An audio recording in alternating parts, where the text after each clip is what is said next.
নমস্কার, আমি জ্যোতিষী সিবি গণাদি। আমার ইউটিউব চ্যানেল সিবি গান মোটিভেশন সাবস্ক্রাইব করুন, লাইক করুন, ফলো করুন, শেয়ার করুন। আপনাদের শুনতে শুনতে কান ব্যথা হয়ে গেছে, আমার বলতে বলতে মুখ ব্যথা হয়ে গেছে।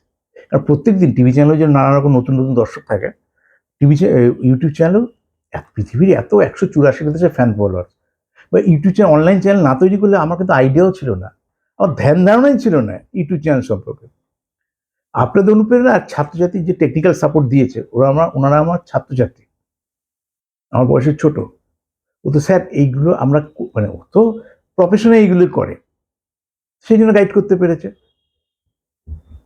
দেখায় স্যার কত ধরনের কত পার্সেন্টের মহিলা দেখছে, কত পার্সেন্টের কত কত বয়সের লোক দেখছে, কোন কোন দেশ থেকে দেখছে, কি ধরনের লোক দেখছে। ও এসে আমাকে এগুলো কম্পিউটারে মাঝে মাঝে দেখায়, তাই বুঝেছি। তাহলে আমি এগুলো থোড়ি বুঝি। ফোন এলে তখন বুঝতাম যে বাহারিনের লোক ফোন করেছে, এই আবুধাবি থেকে ফোন করছে, এই ওয়াশিংটন থেকে ফোন করছে। ফোন ইন প্রোগ্রামে করতাম না। এই ইউক্রেন যুদ্ধটা লাগার পর বাইরের ফোনগুলো কমে গেছে পার্সেন্টেজ, মানে দেখানোর জন্য অনলাইনে বুকিং করে। লাইভে ফোনগুলো এখন কম আসে। সেটা আমার আমি ফলো করেছি ওই ঘটনাগুলোর পর থেকে। না হলে কিছু একটা কারণ হয়তো বাইরের লাইন টাইনগুলো অফ করা আছে, জানি না কি আছে। কিন্তু মিশর থেকে প্রচুর ফোন পেয়েছি। মিশর খুব আনন্দ লেগেছিল, যেমন টিভিতে ওয়েস্ট বেঙ্গল, তারপরে ভারতবর্ষের বিভিন্ন প্রান্তে ফোন পেতাম। তো অনলাইন চ্যানেল না করলে যে সারা পৃথিবীতে এত জ্যোতিষপ্রেমী মানুষ আছে, সেটা কোনোদিন বোঝা হতো না। আর এই স্টুডিওটা বানিয়েছি আপনাদের জন্যই, নাহলে আমার এই স্টুডিওটা করার কোনো উদ্দেশ্য ছিল না। আর স্টুডিও করবো, আমার তো ফ্ল্যাট বাড়িতে আছেই আমার। এই যে লকডাউনের মুখে তখন ভাবলাম একটা জায়গা থেকে মানুষকে পরিষেবা দিতে পারি, তার সেই কারণেই স্টুডিওটা আপনাদের তৈরি করা। আর এই টানা সময়ে আমি টিভি চ্যানেল, ওয়েস্ট বেঙ্গলে বহু টিভি চ্যানেল ছিল। এখনো লিখলে সিবি গণাদি লিখলেই দেখবেন প্রচুর টিভি চ্যানেলে প্রোগ্রাম করতে প্রোগ্রামগুলো চলে আসবে, সব 1920 সালের মুখ অব্দি। তারপরে আর বড় কোনো টিভি চ্যানেলে প্রোগ্রাম করিনি। লকডাউন ছিল, সব অ্যাপ্লিকেশন করে। সব তো আমি 99 সাল থেকে জ্যোতিষ করছি টিভি চ্যানেলে, যখন চ্যানেল চালু হয়েছিল। তা যাই হোক, সে কথা ছেড়ে দিন। তখন 99 সালে কটা টিভি চ্যানেল ছিল? এদিকে দূরদর্শন ছিল, প্রাইভেট চ্যানেল সেইভাবে ছিলই না, লিমিটেড চ্যানেল ছিল। আর জ্যোতিষ তো বসাতোই না, ওই ফার্স্ট চ্যানেল যেখানে জ্যোতিষ বসিয়েছিল, জ্যোতিষ ডাক্তার, যাই হোক দুটো বিউটিশিয়ান নিয়ে সেই চ্যানেলটা তৈরি হয়েছিল। যাই হোক, সেগুলো তো ইতিহাস হয়ে গেছে জীবনের। তা আমাদেরকে খেয়াল রাখতে হবে যে আমরা অনেক কিছু করতে চাইছি, কি করলে ভালো হয় বুঝতে পারছি না। আমাদের অনেকে জন্ম তারিখ সাল সময় ঠিক থাকে না, মা বলে সূর্য উঠছিল ডুবছিল, তাই নিয়ে দুঃখ মনের। কিন্তু দুঃখ হওয়ার কিছু নেই। দেখুন আজকে পোস্টারটা দিয়েছি, হাত, ঘরে বসে হাতটা দেখুন, হাত থেকে দেখুন আপনি কোটিপতি হবেন কি না।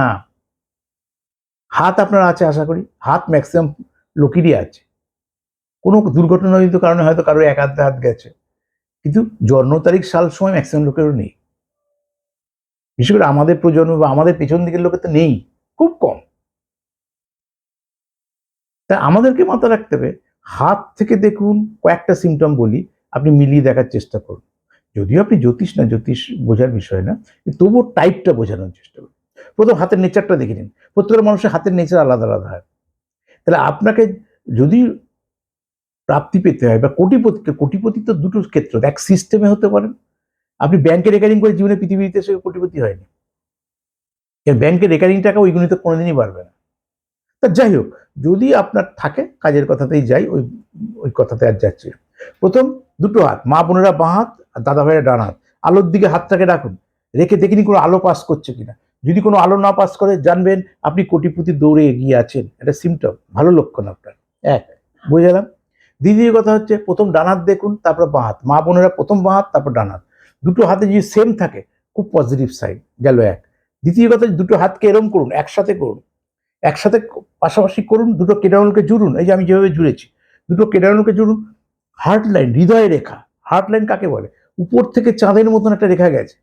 হাত প্রধানত 5টা রেখা নিয়ে গঠিত: আয়ু রেখা, ভাগ্য রেখা, হেলথ লাইন স্বাস্থ্য রেখা, আর আমাদের ব্রেন লাইন মাতৃরেখা। তাই আপনি প্রথম হার্ট লাইনটা যেতে ওপর থেকে, ওপর বৃহস্পতির ক্ষেত্র থেকে এরকম করে বুধের দিকে টান নেয়। দুটো হাতকে এক জায়গায় করুন, দেখুন দুটো হার্ট লাইন এক জায়গায় এসে ঠেকেছে কিনা, কেন বিবাহ রেখার নিচে আসে, এইখানটা আসে। যদি থেকে থাকে, এটা খুব পজিটিভ সাইন, আপনি কোটিপতি দূরে এগিয়ে আছে। তারপর এর আগে বলেছি, মা বোনেদের বাঁ হাত, দাদা ভাইদের ডান হাত। ডান হাতের এক কর থেকে, ডান হাতের কেরো আঙুলের যেটা বিবাহ রেখা থাকে তার এক কর থেকে দু করের ওপর যদি কোনো তিল থাকে, সেই তিলটা যদি ব্রাউনিশ হয়, কারণ হাত দিয়ে সাধারণত তিল থাকা খারাপ, সেই তিলটা যদি ব্রাউনিশ হয় তাহলে আপনি কোটিপতির দৌড়ে এগিয়ে আছেন। তারপর যদি ভাগ্যরেখা মণিবন্ধ থেকে শুরু, মণিবন্ধ কাকে বলে বলতে গেলে বহু সময় লাগে। একদম নিচ থেকে যে রেখাটা ওঠে সোজাসুজি, সেই রেখাটা মণিবন্ধ বলা জায়গাটা। মণিবন্ধ থেকে যদি আপনার ভাগ্যরেখা ওঠে, সেই রেখাকে যদি ক্রস করে কোনো রেখা, সেই রেখাটা দ্বিতীয় আয়ু রেখা থেকে গেলে হবে না, রাহু হলে হবে না, হাতে বোঝায়। ধরুন এখান থেকে মণিবন্ধ, এখান থেকে আপনার ভাগ্যরেখায় শনির দিকে উঠেছে, এই যে হার্ট লাইন হৃদয় রেখা আর ব্রেন লাইন মাতৃরেখা, এই গ্যাপে যদি অন্য কোনো রেখা এসে তাকে ক্রস করে, খুব খুব শুভ, আপনি কোটিপতির দৌড়ে গেছেন। এরকম অসংখ্য কিছু আছে। হতে পারে আপনার হাতে স্টার আছে, আপনার হাতে বক্স আছে। তারপর হচ্ছে কি পদ্ধতিতে কোটিপতি হবেন। আপনি লটারি পেয়ে কোটিপতি হবেন, সেটা তো পজিটিভ ওয়ে না, কিন্তু হতে পারে। নাকি ব্যবসা করে বিজনেসম্যান হিসেবে কোটিপতি হবেন, সেই ওয়ে আউটটা আপনাকে জেনে নেওয়া। তার জন্য জ্যোতিষীর কাছে আসতে হবে। আমার কলকাতার booking number 9830143766। Online booking number, এখানে ফোন করে আমার পার্সোনাল হোয়াটসঅ্যাপ নাম্বার নেবেন। সেখানে নিজের নামের স্পেলিং, বাবার নামের প্রথম অক্ষর, মায়ের নামের প্রথম অক্ষর, আপনি কত নম্বর সন্তান, জন্ম তারিখ সাল সময় ঠিক থাকলে পাঠাবেন, ভুল থাকলে একদমই পাঠাবেন না। দুটো হাতের ছবি অবশ্যই পাঠাবেন, কারণ বাবা মা আপনার নামে নাম আর আপনার দুটো হাত ভুল হবে না। তাহলে চেম্বারে কলকাতায়ও যা ভিজিট, অনলাইনে একই ভিজিট। পেমেন্ট করার পর আমি আপনার সঙ্গে কথা বলানো কিভাবে পরিষেবা চাইছি। হয়তো সত্যি আপনার হাতে ভালো যোগ আছে, আপনি নিজে বুঝে উঠতে পারছেন না যে আমার আইডিয়াল টাইমটা কখন, কোন সময় হব। আমি তো কষ্টের মধ্যেই রয়েছি, আমি তো কষ্ট করে করে যাচ্ছি, ভেবে এত বড় হলাম, কিন্তু স্টিল নাও এখনো পর্যন্ত সেই আশার আলো দেখতে পাইনি। তা ব্যক্তিগতভাবে যখন দেখাবেন তখন আপনাকে নিয়ে আলোচনা করব। ততদিন বিদায় নিচ্ছি, ভালো থাকুন, নমস্কার।